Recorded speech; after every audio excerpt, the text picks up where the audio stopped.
All right, the Olympic boxing schedule kicks off this weekend. Nearly 250 fighters, half of them women, by the way, will be in Paris, France, competing for medals, maybe for the last time. We're going to get into that a little bit later. Calling the action for NBC and all of its platforms will be Mikaela Mayer, the former U.S. Olympian and the former unified 130-pound champion, who, if you follow her on social media, is ready to fight. Do we start there, Mikaela? We have not seen you in the ring since this past January. You lost a very close split decision to Natasha Jonas. Your two losses, by the way, both by split decision, both on foreign soil, which has got to be excruciating. What is the latest with your career?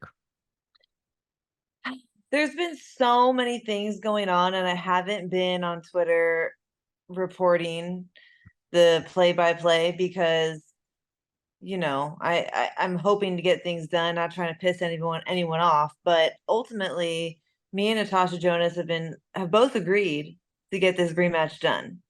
And long story short, it's up to Boxer to guarantee us a date. And they have not been able to do that thus far, to the point where we were even going to go fight on a Queensberry card, but then both promoters fought over who was going to get rights to the trilogy.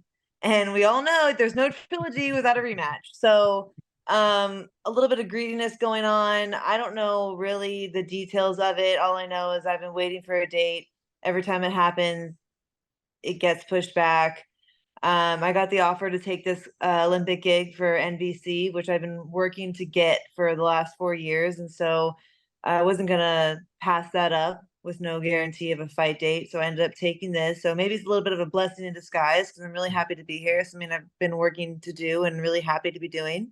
But at this point, I don't know if the Jonas rematch is going to happen, which is a shame because usually the rematch doesn't happen because the two fighters may not agree on it. At this point, it's only because we cannot guarantee a date. Again, I don't know the details. You're going to have to talk to Boxer, Ben Shalom, whoever it is, but it's just we can't lock it in. So you've also seen me on Twitter going after talks with Chantel Cameron and stuff like that. She's game. She's on board. There's lots of other options for me to fight, and I'm open to that. But I wanted to get that rematch done, obviously for myself, because I do believe I won that first fight. I think a lot of the public believes I won that first fight. And so I want to give the fans that rematch and show them. But if I can't get it, it is what it is. There's still plenty of big fights for me. You know who's been saying your name is Claressa Shields, who was on this show and said, if you want to go to 154, she'd be happy to welcome you there, Mikaela, your former Olympic teammate, ready to go at 154. What do you think? I think that's interesting news to me because when I came on the podcast, the DAZN podcast with whoever, I forget, I'm sorry, I forget who I did it with, but Probably Akin Barak, my good pals. yeah, Akin Barak. Yes. Brock. Yeah. They said, would you fight Claressa? And I said, well, if she comes to 147, that's the weight class I'm going for. I plan on being champion at 147. So whoever comes that division, I'm game to fight. And she said that, that would never happen. So the fact that she wants me to come to 154 and is open to that fight, hey, that's news to me. But you know me, I've never turned down any fight.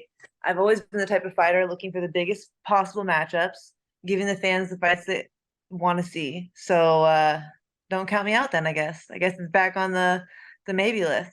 When friends become foes. I love it. Love more big fights in women's boxing. That's a conversation for